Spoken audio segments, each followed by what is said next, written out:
देश ने तीसरी बार हमें आशीर्वाद दिया। आप सभी ने एक बार फिर मुझे यहाँ बुलाया।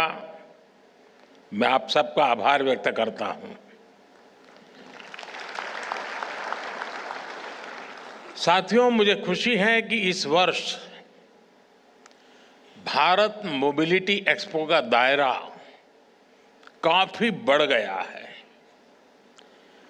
पिछले साल 800 से ज्यादा एग्जीबिटर्स ने हिस्सा लिया। 1.5 लाख से ज्यादा लोगों ने विजिट किया। इस बार भारत मंडपम के साथ साथ द्वारका के अशोभूमि और ग्रेटर नोएडा के इंडिया एक्सपो सेंटर में भी ये एक्सपो चल रहा है। आने वाले 5-6 दिनों में बहुत बड़ी संख्या में लोग यहां आएंगे। अनेक नई गाड़ियां भी यहां लॉन्च होने वाली हैं। ये दिखाता है कि भारत में मोबिलिटी के फ्यूचर को लेकर कितनी पॉजिटिविटी है। यहां कुछ एग्जीबिशंस में विजिट करने, उन्हें देखने का अवसर अभी मुझे मिला। भारत की ऑटोमोटिव इंडस्ट्री फैंटास्टिक भी है और फ्यूचर रेडी भी है। मैं आप सभी को अपनी बहुत बहुत शुभकामनाएं देता हूं। साथियों, भारत के ऑटो सेक्टर के इतने बड़े आयोजन में मैं आज रतन टाटा जी और ओसामू सुजुकी जी को भी याद करूंगा।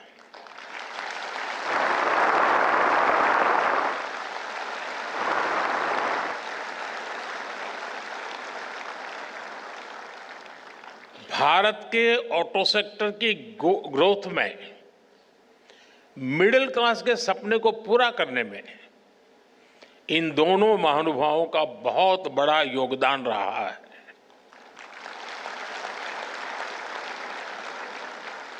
मुझे भरोसा है कि रतन टाटा जी और ओसामा सुजुकी जी की लेगेसी भारत के पूरे मोबिलिटी सेक्टर को इंस्पायर करती रहेगी। साथियों, आज का भारत एस्पिरेशन से भरा हुआ है,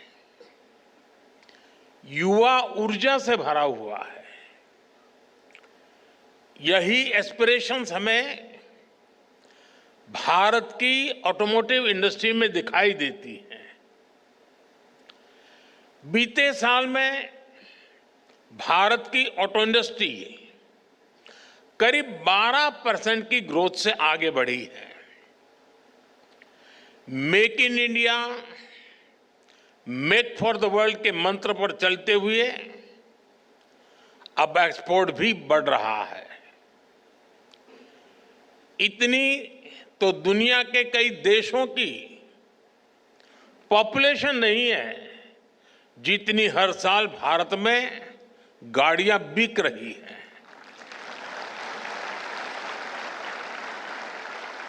एक साल में करीब 2.5 करोड़ गाड़ियां बिकना ये दिखाता है कि भारत में डिमांड लगातार कैसे बढ़ रही है। ये दिखाता है कि जब मोबिलिटी के फ्यूचर की बात आती है तो भारत को क्यों इतनी उम्मीदों के साथ देखा जा रहा है। साथियों, भारत आज दुनिया की 5वीं बड़ी इकोनॉमी है और पैसेंजर व्हीकल मार्केट के रूप में देखें तो हम दुनिया में नंबर 3 पर है। आप कल्पना कीजिए कि जब भारत दुनिया की टॉप 3 इकोनॉमी में शामिल होगा तब हमारा ऑटो मार्केट कहां होगा।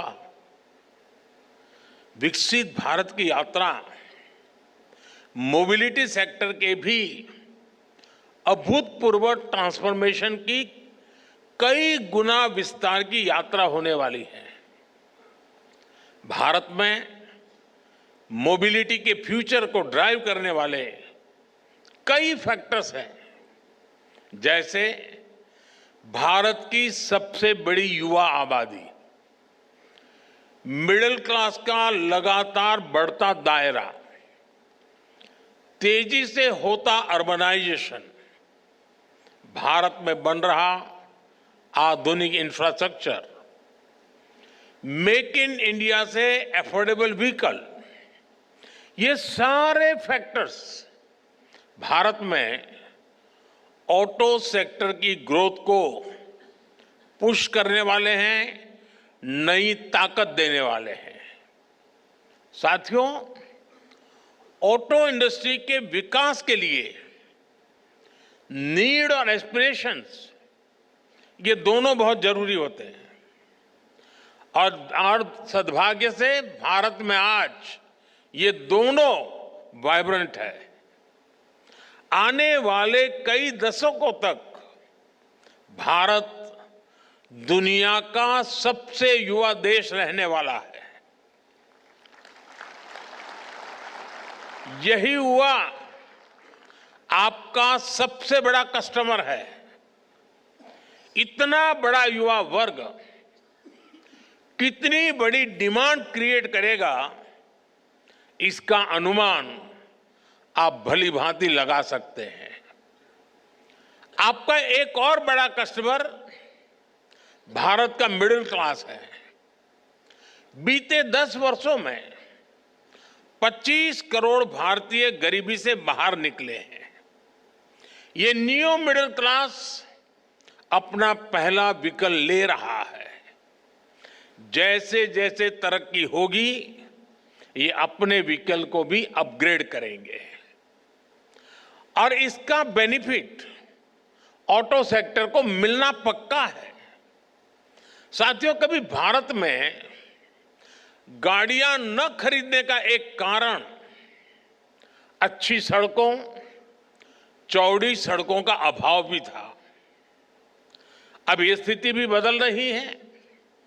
ईज ऑफ ट्रेवल आज भारत की बड़ी प्राथमिकता है। पिछले वर्ष के बजट में इंफ्रास्ट्रक्चर के निर्माण के लिए 11 लाख करोड़ रुपए से अधिक रखे गए थे। आज भारत में मल्टी लेन हाईवे का, एक्सप्रेसवे का जाल बिछ रहा है। पीएम गति शक्ति नेशनल मास्टर प्लान से मल्टीमोडल कनेक्टिविटी को गति मिल रही है।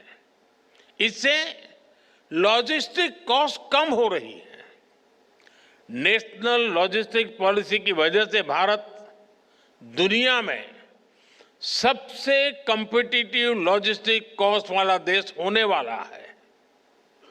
इन सारे प्रयासों की वजह से ऑटो इंडस्ट्री के लिए संभावनाओं के अनेक नए द्वार खुल रहे हैं। देश में गाड़ियों की डिमांड बढ़ने के पीछे भी ये भी एक बड़ी वजह रही है। साथियों, आज अच्छे इंफ्रास्ट्रक्चर के साथ साथ नई टेक्नोलॉजी को भी इंटीग्रेट किया जा रहा है। फास्टैग से भारत में ड्राइविंग एक्सपीरियंस काफी आसान हुआ है। नेशनल कॉमन मोबिलिटी कार्ड से भारत में सीमलेस ट्रैवल के प्रयासों को और बल मिल रहा है।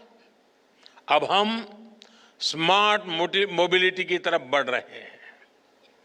कनेक्टेड व्हीकल्स, ऑटोनोमस ड्राइविंग की दिशा में भी भारत तेजी से काम कर रहा है। साथियों, भारत में ऑटो इंडस्ट्री के विकास की संभावनाओं में मेक इन इंडिया की मजबूती का भी बड़ा रोल है। मेक इन इंडिया अभियान को पीएलआई स्कीम से नई गति मिली है। पीएलआई स्कीम ने 2.25 लाख करोड़ रुपए से अधिक की सेल में मदद की है। इस स्कीम से ही इस सेक्टर में 1.5 लाख से ज्यादा डायरेक्ट जॉब क्रिएट हुए हैं। आप जानते हैं, आप अपने सेक्टर में तो जॉब्स क्रिएट करते ही हैं, इसका दूसरे सेक्टर्स में भी मल्टीप्लायर इफेक्ट होता है। बड़ी संख्या में ऑटो पार्ट्स हमारा एमएसएमई सेक्टर बनाता है। जब ऑटो सेक्टर बढ़ता है तो एमएसएमईज, लॉजिस्टिक्स, टूर और ट्रांसपोर्ट, इन सभी सेक्टर में भी नई जॉब्स अपने आप बढ़ने लग जाती है। साथियों, भारत सरकार ऑटो सेक्टर को हर लेवल पर सपोर्ट दे रही है। बीते 1 दशक में इस इंडस्ट्री में एफडीआई, टेक्नोलॉजी ट्रांसफर और ग्लोबल पार्टनरशिप के नए रास्ते बनाए गए हैं। पिछले 4 सालों में इस सेक्टर में $36 बिलियन से ज्यादा का फॉरेन डायरेक्ट इन्वेस्टमेंट आया है। आने वाले सालों में ये कई गुना और बढ़ने वाला है। हमारा प्रयास है कि भारत में ही ऑटो मैन्युफैक्चरिंग से जुड़ा पूरा इकोसिस्टम डेवलप हो। साथियों, मुझे याद है, मैंने मोबिलिटी से जुड़े कार्यक्रम में 7C के विजन की चर्चा की थी। हमारे मोबिलिटी सॉल्यूशंस ऐसे हो जो कॉमन हो, कनेक्टेड हो, कन्वीनियंट हो, कंजेशन फ्री हो, चार्ज हो, क्लीन हो और कटिंग एज हो। ग्रीन मोबिलिटी पर हमारा फोकस इसी विजन का हिस्सा है। आज हम एक ऐसे मोबिलिटी सिस्टम के निर्माण में जुटे हैं जो इकोनॉमी और इकोलॉजी दोनों को सपोर्ट करे। एक ऐसा सिस्टम जो फॉसिल फ्यूल के हमारे इंपोर्ट बिल को कम करे।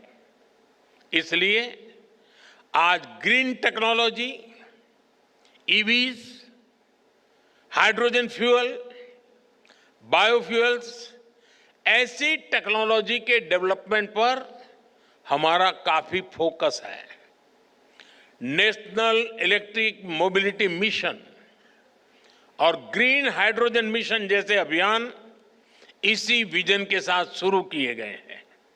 साथियों, बीते कुछ सालों से इलेक्ट्रिक मोबिलिटी को लेकर भारत में बहुत तेज ग्रोथ देखी जा रही है। बीते दशक में इलेक्ट्रिक व्हीकल की बिक्री में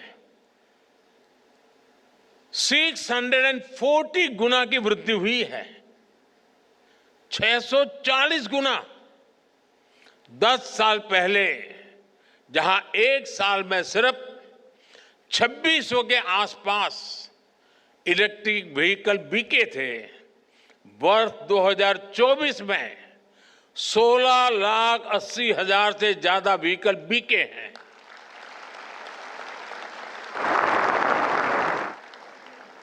यानी 10 साल पहले जितने इलेक्ट्रिकल व्हीकल पूरे साल में बिकते थे, आज उससे भी 2 गुने इलेक्ट्रिक व्हीकल सिर्फ एक दिन में बिक रहे हैं।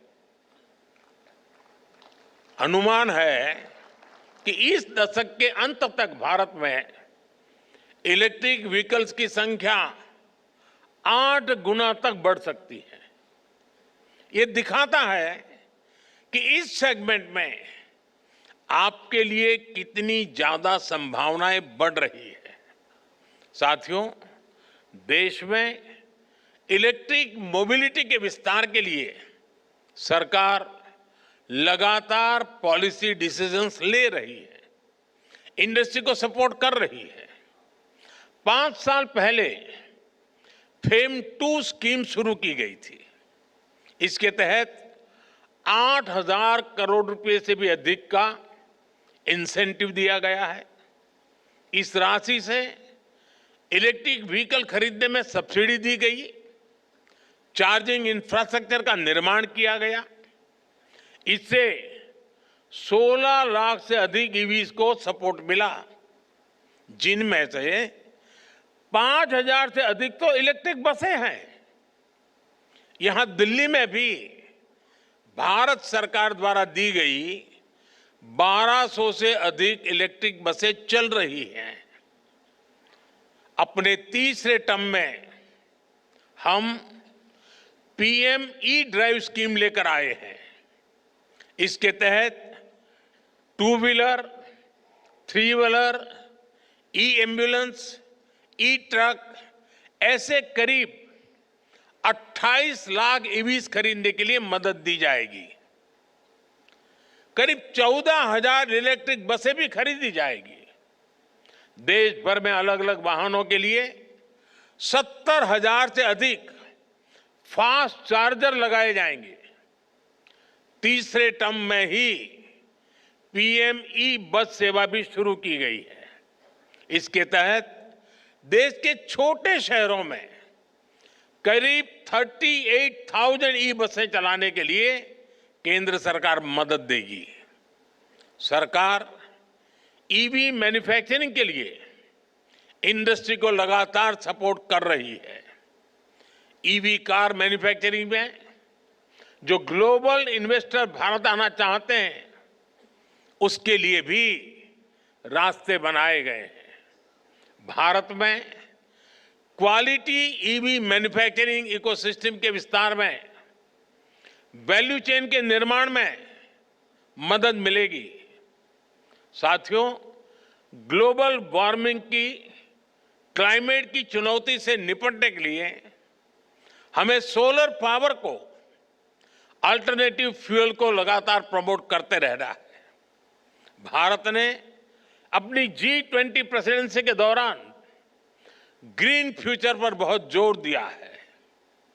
आज भारत में ईवी के साथ ही सोलर पावर को लेकर भी बहुत बड़े लेवल पर काम चल रहा है।